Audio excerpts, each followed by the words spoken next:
মাথায় চিরুনি, বর আসবে যখনই নিয়ে যাবে তখনই।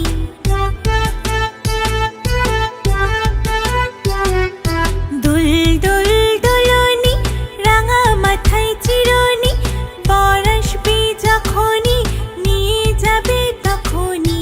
বর আসবে যখনই নিয়ে যাবে তখনই। বন্ধুরা, আমাদের চ্যানেলটি যদি তোমাদের ভালো লেগে থাকে তাহলে অবশ্যই চ্যানেলটি সাবস্ক্রাইব করবে।